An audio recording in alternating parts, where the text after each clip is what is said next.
Lautan api di Selat Malaka, serangan Kola yang mengguncang Sriwijaya. Prolog, dunia yang dipertaruhkan. Di abad ke-11, dua raksasa menguasai samudra. Kola Empire dari India Selatan dengan kapal-kapal besarnya yang garang, dan Sriwijaya Empire dari Sumatera, sang penguasa tak terbantahkan di Selat Malaka. Di antara mereka terbentang lautan emas, jalur rempah-rempah, sutra dan permata yang menghubungkan Cina ke dunia barat. Tapi perdamaian tak pernah abadi. Di balik gelombang, dendam dan ambisi menyala bagai api dalam sekam. Babak 1, Rajendra, sang penakluk dan mimpi yang membara. Rajendra Kola I, sang Maharaja Kola Empire, bukanlah pria yang puas dengan daratan. Matanya tertuju ke sebelah timur, ke negeri-negeri di seberang lautan, tempat emas mengalir dengan derasnya. Namun Sriwijaya Empire dengan armadanya yang perkasa berdiri tegak sebagai gerbang yang tak tertembus. Setiap kapal Kola Empire yang hendak pergi ke Cina atau sebaliknya kembali ke India harus membayar upeti kepada Sriwijaya. Dan akhirnya ketegangan pun datang, kabar buruk pun datang. Utusan Kola Empire dihalangi, bahkan disandra, hanya gara-gara masalah pajak. Mereka menganggap kami lemah, geram Rajendra Kola, sang Maharaja Kola Empire. Di istana Tanjavur, ia mengacungkan pedang ke arah peta kayu sambil melinting-linting kumisnya. Dia mengarahkan pedangnya ke lautan yang mengarah ke Sriwijaya sambil berkata dengan pelan namun mendalam, bagaikan Gajah Mada mengucapkan sumpah palapanya. Dia berkata, laut ini milik Kola. Babak kedua, armada hantu yang menyerang dari gelap. Tahun 1025 Masehi, di tengah malam yang sangat pekat dan sangat hitam, secara pelan-pelan namun pasti, ribuan kapal Kola Empire yang tentu saja merupakan kapal-kapal perang terbaik berlapis kuningan, bronze, dihiasi dengan lambang empire-nya Kola Empire, patung singa yang menyala-nyala tiba-tiba muncul bagaikan hantu di perairan Sriwijaya Empire. Tanpa peringatan, mereka menghantam Kadaram dan Kedah, kota pelabuhan termegah di semenanjung Malaya pada saat itu. Penduduk di Kadaram terbangun oleh teriakan dan asap dan memutus mimpi-mimpi indah mereka dan menggantinya menjadi nightmare ataupun mimpi buruk. Api menjilat-jilat kuil-kuil dan rumah-rumah mereka, sementara prajurit, tentara-tentara Kola Empire merangsek tanpa ampun masuk sambil membawa panji-panji bergambar tiger, lambang kebiadaban mereka. Tapi ini semua baru permulaan. sasaran sebenarnya bukanlah Kadaram atau Kedah, tapi sasaran sebenarnya adalah ibu kota Sriwijaya Empire yang berada di wilayah Palembang, yang merupakan ibu kota Sriwijaya Empire dan pusat pemerintahan di Sumatera.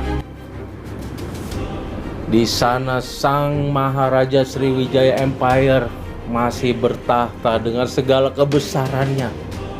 Sang Rama Wijaya Tunggawarman, Sang Maharaja Sriwijaya Empire, bahkan sedang berpesta merayakan ulang tahun putra mahkotanya. Ia sangat yakinnya tidak ada yang berani menantangnya, apalagi sebuah empire atau kerajaan yang lokasinya saja sangat jauh. Sudah tentu tidak mungkin akan melaksanakan penyerangan dadakan ke empire-nya yang juga sangat begitu kuat dikawal oleh ribuan kapal-kapalnya. Sampai suatu pagi setelah pesta usai, Sang Maharaja Sanggrama Wijaya Tunggawarman terbangun dan melihat ke langit dengan hampir rasa penasaran, tak percaya, seolah-olah dia masih terkena pengaruh minuman keras dari pesta tadi malam. Sampai suatu pagi, langit Sriwijaya Empire saat dia terbangun telah dipenuhi anak panah berapi. Babak ketiga, kejatuhan Sang Naga Laut. Palembang terbakar. Prajurit Sriwijaya Empire terkejut bukan alang kepalang sambil bertempur mati-matian. Tapi para tentara Chola Empire bergerak terlalu cepat dan terlalu kejam. Bahkan Rajendra Chola sendiri langsung memimpin serangan ini. Pedangnya menghujam jantung pertahanan istana Sriwijaya Empire. Sang Rama Wijaya Tunggawarman ditangkap hidup-hidup, dirantai, dihinakan, dibawa ke India sebagai tawanan perang. Harta karun Sriwijaya Empire, emas, perak, patung Buddha berlapis emas, berlapis mutiara, bahkan kapal kencana yang berlapis emas milik Sang Maharaja, kapal pesiar, diangkut oleh armada dan para tentara Chola Empire. Ini bukan sekedar penjarahan, bisik seorang tabib Chola Empire dalam buku diari catatannya. Ini pembalasan atas penghinaan dan peringatan bagi siapapun yang menghalangi Rajendra. Demikian bisik tabib Chola tersebut dalam buku hariannya. Babak keempat, dampak yang menggema di Nusantara. Kekalahan Sriwijaya Empire mengguncang seluruh Asia Tenggara, bahkan seluruh Asia. Di China, Kaisar China dinasti Song tercengang dan berkata, bagaimana mungkin Chola yang jauh itu mengalahkan sang Raja Lautan? Tapi ternyata Rajendra Chola tak berniat menguasai Sumatera. Ia hanya ingin satu hal saja. Ia hanya ingin Sriwijaya tunduk. Dan ia berhasil. Di Palembang yang porak-poranda, Sriwijaya perlahan bangkit. Tapi kejayaannya mulai memudar. Kota-kota vassal state seperti Kedah mulai memberontak. Sementara Chola dengan reputasi sebagai penakluk samudra saat ini, yang reputasi yang baru akibat kemenangan perangnya yang besar-besaran, membuka jalur langsungnya ke China tanpa harus melewati Sriwijaya Empire. Jadi membuka jalur langsung perdagangan ke China. Kapal-kapal mereka kini berlayar bebas, tanpa hambatan, tanpa pajak, tanpa upeti, tanpa harus membayar pungli ini itu dan lain sebagainya kepada Sriwijaya Empire. Membawa rempah-rempah, sutra, emas, perak, keramik, dan lain sebagainya dengan tanpa hambatan. Epilog warisan dua imperium. Serangan Kola mungkin hanya sekejap dalam sejarah panjang Nusantara, tapi bekasnya abadi dan mendalam. Sriwijaya Empire bertahan bahkan hingga abad ke-13 sebelum akhirnya runtuh diterjang Majapahit Empire dan juga kedatangan Islam.